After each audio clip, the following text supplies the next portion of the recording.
Tá pronto? Eu já nasci pronto, Sr. Shelby. Pisa.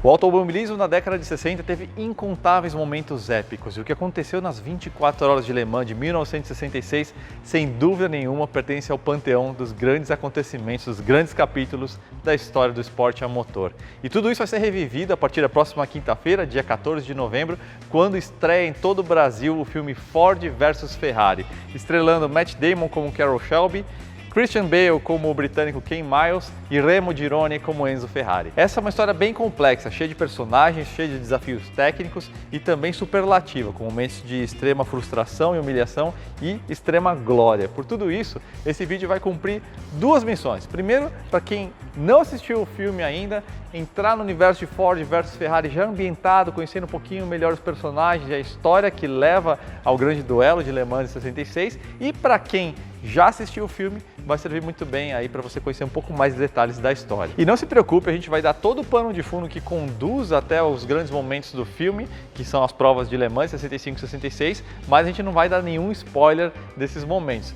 Eu sei que muita gente sabe como essa história termina, mas a gente sabe também que tem gente que não conhece exatamente os capítulos e as nuances dessa história. E para contar essa história, não há ninguém melhor do que o nosso editor Léo Contesini, que foi o principal autor do especial de 7 partes chamado Ford vs Ferrari também, que a gente publicou no site nos últimos meses. E aí, Léo, beleza? Tudo certo.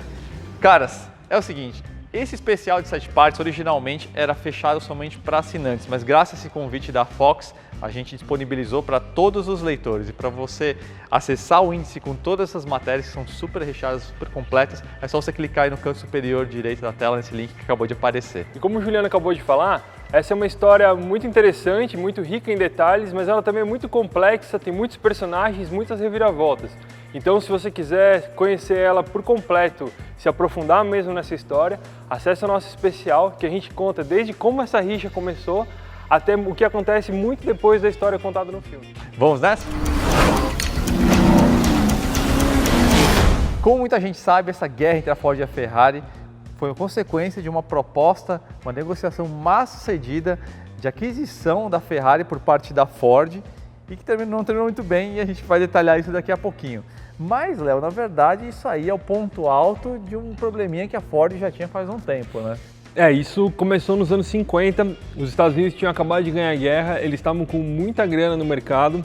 A famosa era dos baby boomers, Sim, né? Eles estavam com uma cena muito forte de carro esportivo, principalmente porque eles tinham sido trazidos pelos militares primeiro, depois começaram a vender os carros próprios para os Estados Unidos, mas europeus. E depois veio o Corvette e a Ford, na tentativa de fazer frente ao Corvette, lançou o Thunderbird. Ele até foi inspirado numa Ferrari que o Henry Ford II tinha, mas ela não tinha nada de esportivo europeu, ela era um carro muito à moda antiga, americana, né? E então ela não conseguiu fazer frente ao Corvette com o Thunderbird. Então ela chegou no começo dos anos 60 sem nenhum esportivo, só focada nos carros populares, como ela tinha feito desde os anos 20. Então, para fazer essa incursão no mundo dos esportivos, a Ford precisava de gente arrojada e especializada, e foi assim que o Lee Iacocca e o Carroll Shelby entraram nessa história, né? Mas mais do que isso, eles ainda tinham que provar na pista que os carros eram bons, afinal, o esportivo não dá só para fazer pose, como a gente viu pelo caso do Thunderbird que você acabou de contar, né? Sim, então o que aconteceu foi o seguinte, o Henry Ford, diante desse problema, ele encontrou o Lee Iacocca, que era um diretor de vendas que estava se destacando muito nos Estados Unidos, porque ele tinha sido o principal responsável por fazer a Ford ganhar mercado no segmento dos populares. Legal. E é um cara que estava sempre em contato com o público. E é um cara, né, que sabia o que o público queria. Sim. E ele foi convocado para uma reunião com o Henry Ford II e saiu dessa reunião como vice-presidente da Ford. E o primeiro desafio dele foi fazer um esportivo para enfrentar o Corvette. Ele fez esse esportivo, ele chamava Mustang 1, muita gente conhece, era um esportivo compacto, ele chegava a ser menor que o Corvette. Não é aquele Mustang que vocês estão pensando. Não é o Mustang que a gente conhece hoje, ele era um carro muito menor, mais conceitual, com motor central traseiro, com um chassi tubular, muito leve, feito para ser homologado para corrida e para as ruas. Só que esse carro era inviável, eles não tinham como produzir ele na escala que precisava para enfrentar o Corvette. Nessa época, o Carroll Shelby ele foi diagnosticado com problema cardíaco. Deram poucos meses de vida para ele tinha que tomar pílulas para não ter problema no coração, não ter um problema no coração, e foi obrigado a parar de pilotar. Então ele encerrou a carreira dele na Europa, voltou para os Estados Unidos, e para não se manter, não ficar longe do automobilismo, ele abriu uma escola de pilotagem. Só que era uma coisa muito monótona. Imagina, o Carroll Shelby tinha ganhado, ele fez as 24 horas de Le Mans em 59, tinha disputado a Fórmula 1, e de repente ele era um instrutor de escola de pilotagem. Não dá pra botar o cara no banco assim. Aí o que ele fez? Ele decidiu abrir uma construtora de carros de corrida, para voltar a virar um chefe de equipe. Tá. E ele conseguiu um contrato com os ingleses da AC, que tinham um roadster muito bom de chassi, muito bom de chão, só que não tinha um motor à altura do carro. Isso não era um problema porque o Shelby já tinha na cabeça a ideia de colocar um motor americano. Isso era uma coisa que os hot rodders faziam nos anos 50. Swap de motor. Você o acha swap que tá de por motor. Aí que você está fazendo um swap aí no seu Corsinha, que o Shelby já fazia isso aí há muito tempo. Isso é uma coisa que ele aprendeu com os militares, que voltaram, os hot rodders dos anos 50, né? Um conceito básico dessa época. Ele não sabia ainda que motor colocar nesse carro. Então ele foi primeiro falar com a Chevrolet, que tinha acabado de lançar o Chevy Small Block, que era um motor novo na época, que estava fazendo muito sucesso entre os hot rodders. E a Chevrolet negou o motor porque tinha certeza que o carro ia concorrer com o Corvette. Evidente. Então ele foi para a segunda opção, que era a Ford. Lá ele encontrou o Lee Iacocca procurando um esportivo para a Ford. Fome com vontade de comer. E a Ford tinha acabado de lançar o V8 Windsor, estava desenvolvendo, tinha acabado de lançar ele, e eles fecharam um acordo para fornecer os V8 para o Carroll Shelby. E foi assim que nasceu o Shelby Cobra e a possibilidade da Ford fazer algum sucesso nas pistas frente ao Corvette. O Cobra deu certo. Ele dominou as pistas nos Estados Unidos, até porque ele tinha um motor enorme num carro muito leve, ele tinha uma aceleração insana, ninguém fazia 4,5 segundos de 0 a 100 na época. Nossa. Então eles dominaram o automobilismo americano, só que o Henry Ford II, ele achava que a Ford precisava conquistar o automobilismo europeu. Eles estavam crescendo na Europa também, a Ford alemã, a Ford na Bélgica, Inglaterra, e eles precisavam conquistar o automobilismo europeu. E ele achava que ia demorar muito tempo para o Shelby se desenvolver a ponto de se tornar competitivo e vencer os europeus no jogo deles. Então ele tinha uma solução, mas não tinha uma solução. Ele tinha solucionado o problema em casa, mas não tinha a solução completa para o problema dele.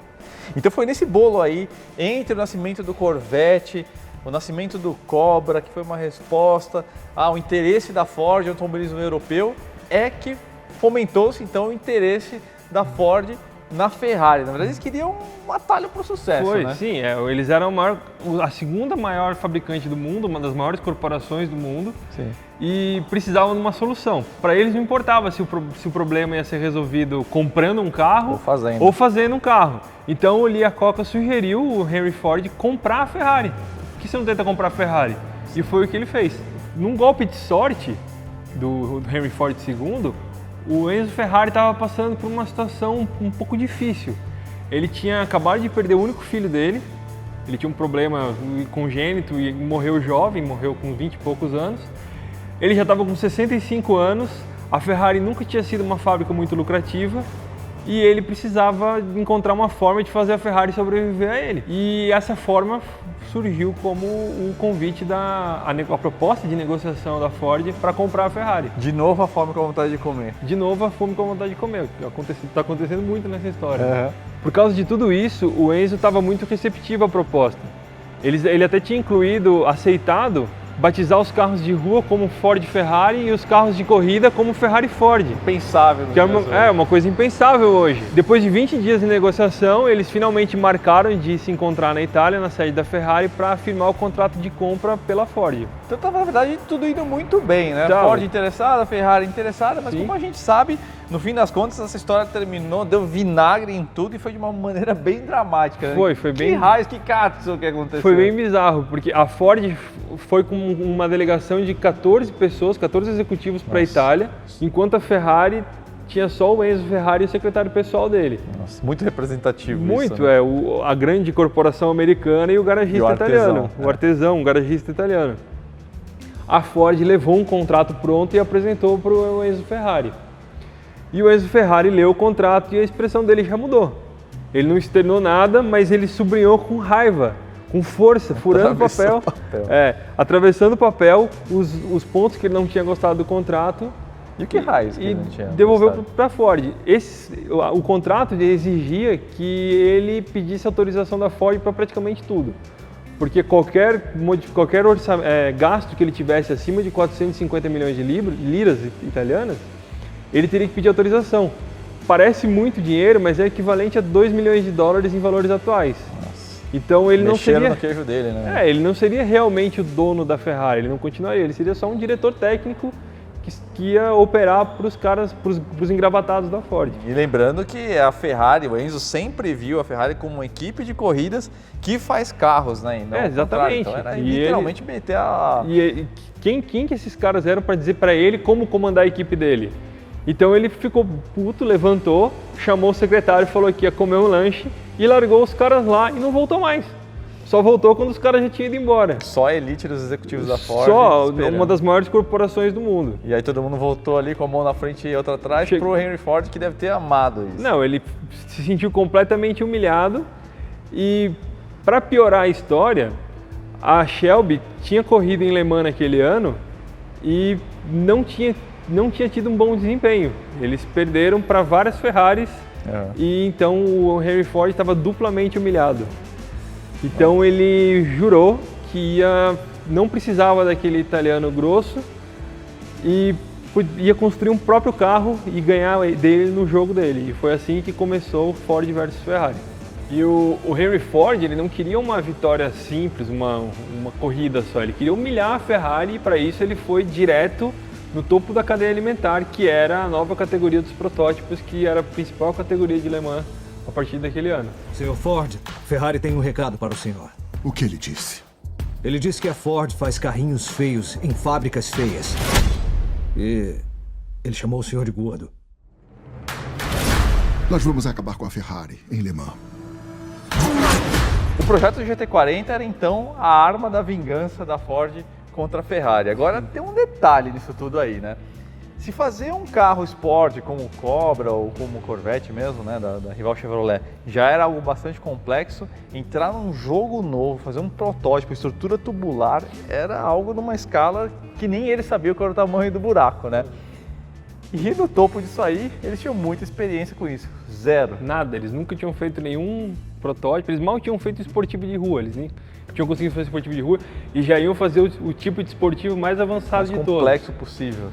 O Shelby não era uma opção para o Henry Ford. Ele tinha experiência para construir isso, mas ele foi ignorado pelo Ford.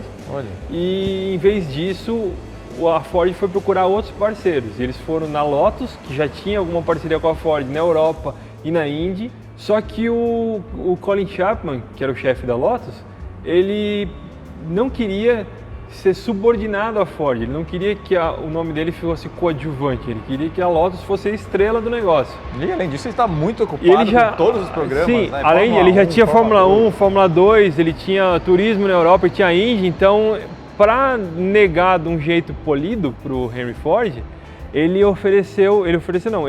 pediu um valor muito alto, tão alto que nem mesmo a Ford poderia pagar para ele, não valeria a pena para a Ford pagar esse valor que o Colin Chapman pediu. Então, nada de Lotus. Nada de Lotus. A Ford fez o que então? A Ford foi para a segunda opção, que era a Lola, que era uma fabricante britânica também, só que o chefe da Lola, o Eric Broadley, ele não estava interessado em transformar a marca dele num ícone do automobilismo igual o Colin Chapman queria. Show me the money, né? Ele queria saber do caminhão de dinheiro que a Ford ia entregar para ele. E por acaso ele tinha um protótipo pronto, que era o Lola Mark VI ou o Lola GT, que já tinha corrido em Le Mans. Então, quando a Ford mostrou o dinheiro, ele, tá aqui meu carro, pode pegar ele, vamos fazer. Quando a Ford fechou o contrato com o Eric Broadley, faltavam só 10 meses para Le Mans. Então eles começaram a trabalhar direto lá dentro da Lola mesmo. Quando a Lola se tornou insuficiente, ela não tinha estrutura necessária, eles dividiram a operação em duas. Eles fizeram uma oficina perto do aeroporto de Heathrow em Londres. Tá. Que desenvolveu a parte mecânica, a parte de chassi, câmbio, suspensão. E enquanto isso, paralelamente a isso, para acelerar o processo, eles desenvolveram a carroceria e a aerodinâmica do carro nos Estados Unidos, em Detroit. Eles usaram modelagem em computador. Naquela época, foi um dos primeiros carros a ter aerodinâmica desenvolvida por simulação computadorizada. Algo me diz que não deu muito certo, porque só de pensar em simulação computadorizada na década de 60, feita pela primeira vez, Não, é lógico que não deu certo. E eles como eles estavam muito apressados para fazer isso, para fazer o carro, para terminar o carro, eles só foram descobrir todos os problemas que o carro tinha quando o carro correu pela primeira vez. Então eles descobriram que a aerodinâmica feita no computador não funcionava direito. Ela até chegava a roubar a potência do motor porque o ar não entrava na admissão do motor. Chegava a perder 80 cavalos. Para piorar, o carro era instável quando freava forte e o câmbio era super sensível e quebrava. Ficou uma grande... Paralelamente a isso, o Carroll Shelby tinha desenvolvido uma evolução do Cobra, com uma carroceria mais aerodinâmica, que era o Daytona, também conhecido como Cobra Coupé ou Cobra Daytona Coupé. Naquele ano, o Cobra Daytona conseguiu ganhar das Ferraris em uma categoria inferior, a categoria GT. E quando o Henry Ford percebeu isso, viu que o Shelby tinha ganhado das Ferraris mesmo numa categoria inferior, ele percebeu que o cara que ele precisava, que era o Shelby, já estava com ele desde muitos anos antes. E ele só tinha que ter chamado o cara e apostado num tempo que ele não queria esperar. Então, na verdade, o Henry Ford II chegou à conclusão que ele precisava de um cara igual ao Enzo Ferrari. Isso. Que era o próprio Carroll Shelby, né? Ex-piloto, construtor, um cara nada submisso a engravatados, etc. Sim, eles eram exatamente iguais. E da mesma forma que o Enzo, o Shelby tinha sido piloto e virou um construtor. Sim. Então ele foi convocado para ser para liderar o projeto do GT40, porque o Henry Ford percebeu que ele saberia fazer ele era um Enzo Ferrari americano. Sim, só que nada disso ia dar muito certo se o Carroll Shelby estivesse trabalhando numa estrutura toda engessada como é a Ford, né? Precisava de alguma coisa paralela mais ágil, né? Uma startup, Justamente, assim, precisa de alguma coisa, mas a principal vantagem da Ferrari é que eles eram todos garagistas. Sim. E a Shelby também eram todos garagistas, não tinha ninguém bem formado lá, não tinha um cara que estudou numa baita faculdade de engenharia na Alemanha e sabia tudo. Eles eram caras que metiam a mão na massa. E como que a Ford resolveu isso? Os caras que aprendiam com hot rod mesmo. E a Ford resolveu isso permitindo que fosse criada uma divisão chamada CarCraft no hangar do aeroporto de Los Angeles, milhares de quilômetros de distância de Detroit, bem longe de qualquer influência. Lá eles faziam do jeito que eles queriam, do jeito que precisava ser feito para funcionar, para fazer um carro andar mais rápido e principalmente para fazer um carro ganhar a corrida. Quando você estiver assistindo o filme, lembre-se desse contexto histórico que é bastante importante, até porque o Enzo Ferrari ele tem aquela postura, né? Ele é muito imponente, né? Aquele jeito dele, talvez até esconda um pouco das dificuldades que a Ferrari tinha, né? Na década de 50, começo da década de 60, pouco tempo tinha se passado da Segunda Guerra, né? Sim. Então, e o Enzo ali construindo carro, participando de esporte protótipo, Fórmula 1, literalmente vivia para aquilo, né? Então o orçamento era sempre no limite, no limitaço, né? E mesmo assim ele conseguiu fazer os carros que eram verdadeiras obras de arte, né? E vale você prestar atenção aí quando estiver assistindo o filme, no ronco dos carros da Ferrari, porque esse carro utilizava o famoso V12 Colombo, né? Que equipou desde a primeira Ferrari de todas, a 125S de 47, foi até 1989. O ronco de Ferrari, que todo mundo conhece e que criou essa paixão toda, é esse motor. Então preste bastante atenção. Os carros são os 330 P2 e P3, são os protótipos super baixos. Eram carros mais refinados, sem dúvida, né, do que... Eles tinham um deslocamento menor que os Ford. Eram os carros muito mais bem balanceados, né? Sim. E corrida de endurance tem isso, né?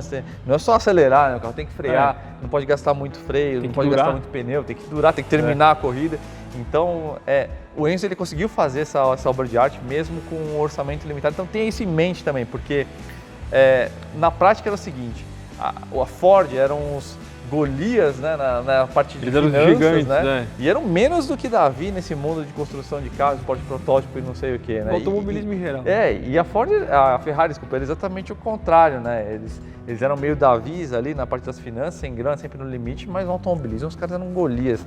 Eles já eram a grande equipe de corrida do mundo. Não, e eles vinham de 6 títulos mundiais, desde o começo da história da Fórmula 1. Já tinham vencido Le Mans várias vezes, na década de 40 e 50. E no pico, no grande momento do filme, que é Le Mans 66, a Ferrari vem já acumulando já 6 conquistas consecutivas. Então realmente algo de se admirar.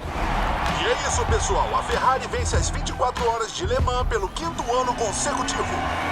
Ao contrário do Bruce McLaren e do Chris Amon, ou mesmo se a gente considerar as outras lendas de Le Mans, né, como Vicky Elford, Derek Bell, Jack Hicks ou mais recentemente Ayrton Christensen, a verdade é que o Ken Miles sempre foi meio deixado de lado na história, né? Sempre foi um cara meio injustiçado aí nas páginas douradas aí da história do automobilismo, que é uma grande pena, não só pelas qualidades dele como piloto, mas também pelas qualidades dele como desenvolvedor de carros, né? Algo que é essencial aí para um carro de endurance, né? E o legal é que a própria história dele conduz ele a ser essa mistura de piloto e cara com a mão na graxa, né? É até legal que o filme vai colocar ele de novo no mapa, né? As pessoas vão conhecer a história dele, que é bem interessante. Ele nasceu, apesar de ter feito a carreira dele nos Estados Unidos, ele nasceu na Inglaterra, numa região que tinha muitas fábricas de carros e motos, então ele se interessou pela coisa logo moleque. Sim. Depois de adulto, ele tentou ir para os Estados Unidos para estudar mecânica, não conseguiu, voltou para a Inglaterra e, coincidentemente, ele começou a trabalhar na Wolseley Motors, que foi onde ele aprendeu mecânica de verdade. Tá.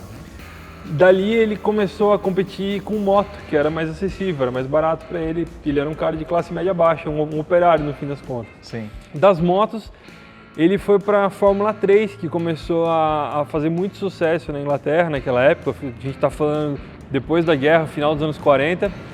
E ele tentou embarcar nessa onda da Fórmula 3, fabricando os monopostos com motor dianteiro e tração dianteira. Só que não deu certo, ele faliu e aí ele resolveu voltar para os Estados Unidos mais uma vez. Lá nos Estados Unidos, estava com aquela cena de carros esportivos que a gente falou no começo desse papo. Sim, os compactos europeus. Os compactos europeus, e entre eles, um dos carros mais famosos era o MG Midget. Tá. Como ele tinha essa experiência com mecânica britânica, ele foi contratado como gerente de manutenção, gerente de oficina, de uma concessionária MG em Hollywood. Tá. E foi ali que ele começou a se envolver com a preparação de carro. Trabalhando na MG, ele se viu com condições de fazer um carro de corrida para ele mesmo. Então, com o conhecimento que ele tinha, as ferramentas que ele tinha e o acesso que ele tinha aos componentes, ele fez o MG Special, também conhecido como R1. Tá. E aí ele começou a participar das competições do SCCA, que tinha sido recém-fundado nos Estados Unidos. Tá, o famoso Sports Car Club of America. Isso. Né? Aí ele começou a subir, foi muito bem sucedido, começou a subir de categoria, fez um outro MG chamado R2, ou telhado voador, e continuou fazendo sucesso. E aí, como é que o caminho do Ken Miles ou Carroll Shelby se cruzou nesse sucesso todo do Ken Miles? Foi por causa desse sucesso que ele estava fazendo mesmo. Com o R2 ele continuou ganhando, continuou subindo categoria, então ele atraiu a atenção do representante da Porsche nos Estados Unidos, que cedeu para ele um Porsche 550. Só que ele era um piloto graxeiro e ele não aceitou, ele não queria, ele preparou o carro para ele do jeito que ele queria. E ele usou uma transmissão de Cooper no Porsche. E por isso o Porsche acabou batizado como Pooper, de Porsche e Cooper. E Pooper é um trocadilho que eu não vou falar aqui. Em inglês. Vocês procurem isso. Então, e ele continuou ganhando. E chegou um ponto que a própria Porsche começou a ficar incomodada de ver um carro de terceiro montado numa garagem com peça de outro fabricante ganhando corrida contra Porsches apoiados pela própria fábrica nos Estados Unidos. Então a Porsche puxou o plug e forçou ele a se desligar desse concessionário da Porsche que tinha nos Estados Unidos e ele não podia mais correr com o 550. Nessa mesma época, isso já foi em 1960, foi quando o Shelby voltou para os Estados Unidos e fundou a Shelby American. E aí ele encontrou o Shelby, se apresentou para ele, o Shelby viu o potencial do cara, o cara era um cara mecânico que sabia pilotar e contratou ele como desenvolvedor de carro, gerente de competição e aí começa essa história, essa relação entre os dois. Até porque dos dois ali, lógico, né? Existe toda essa questão aí do GT40, mas dessa parceria dos dois veio o próprio desenvolvimento do Cobra, do Mustang, Cobra, né? As versões Shelby do Mustang. Ele foi peça fundamental para desenvolver o Cobra e correr com o Cobra, para o sucesso do Cobra que a gente também falou no começo. E depois, quando o Mustang surgiu, ele desenvolveu o GT350, que foi o primeiro sucesso de pista baseado no Mustang, né? Na prática, o Ken Miles e o Carroll Shelby eram meio parecidos, né? Sim. Essa questão aí de ser construtor, piloto. Os dois eram habilidosos, os dois eram vencedores. Essa tríade, na verdade, né? Enzo Ferrari, Sim. Carroll Shelby e Ken Miles, todos eles compartilhavam isso, né? Sim. Agora a gente tinha uma diferença aí meio de coração, literalmente, e no sentido figurado também, né? Porque se o Carroll Shelby ele não pôde mais competir por causa de um problema de coração. Por outro lado, o Ken Miles tinha um coração meio forte demais, né? Ele era muito temperamental. Sim. Ele era um piloto extremamente habilidoso, ele era um mecânico extremamente habilidoso, então ele não aceitava, ele era um cara muito insubordinado, ele muito não competitivo, ele é muito competitivo e por isso ele era muito insubordinado, ele não aceitava a ordem de um cara que não sabia o que estava acontecendo na pista, cara que não manjava, ou mesmo que soubesse, porque ele era o cara bom, então ele sabia o que tinha que fazer e ele era competitivo a ponto de forçar um próprio colega de equipe a imprimir um ritmo mais forte com o carro para quebrar o motor, para ele ter a vantagem em cima do cara. Então, para ganhar a disputa, né, tão competitivo que ele era. E isso acabou trazendo alguns problemas para ele quando ele se meteu com a Ford, quando ele foi trabalhar com a Ford. Sim, até porque aí a Ford já é um esquema mais linha dura, né? Não Sim, tem essa de grandes corporações vantagem, não aceitam um cara tão intransigente, tão insubordinado desse jeito. E a história do Ken Miles, na verdade, fica cada vez mais interessante conforme a gente vai se aproximando, né, de Le Mans 66 e depois, inclusive, fica mais interessante ainda. Só que se a gente der qualquer detalhe dessa parte específica, a gente vai entregar muitos spoilers. Então, dessa vez a gente vai pedir para vocês, caso você queira saber mais sobre a história do Ken Miles, depois você viu o filme e quer saber mais, leia a parte 4 desse especial de 7 partes aí, em boa parte escrito pelo Léo. Essa parte específica foi escrita pelo nosso amigo Milton Rubinho, então clique aí nesse link no canto superior à direita que está ainda na tela aí para você, naquele ícone com um i, e leia aí a parte 4 com a história do Ken Miles. Bom, pessoal, é isso. A gente agradece pela audiência e só para lembrar, o filme estreia na próxima quinta-feira, dia 14.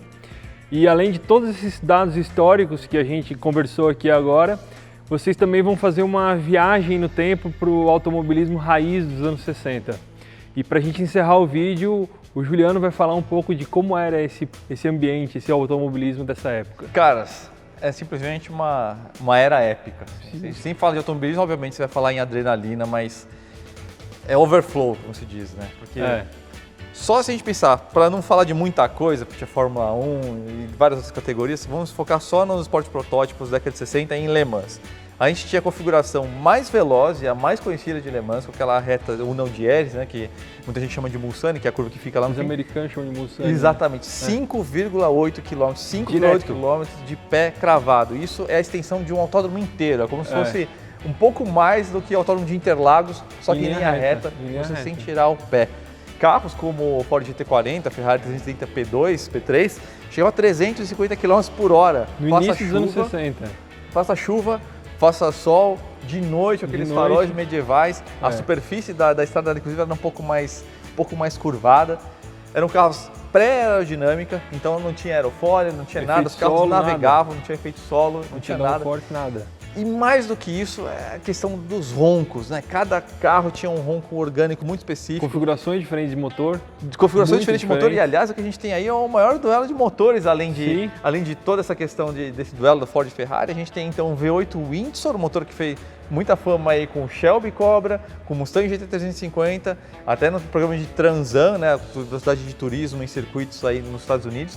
E do outro lado, esse motor absolutamente histórico, esse V12 Colombo, do Gioacchino Colombo. Então, aumentem o volume, não dá para aumentar a pista do cinema, mas prestem muita atenção, né, nos roncos, em tudo isso que vocês vão viver aí no cinema, porque é adrenalina e muita emoção, sem dúvida nenhuma. Então, a gente se vê no cinema dia 14, quinta-feira que vem. Valeu, gente! Valeu!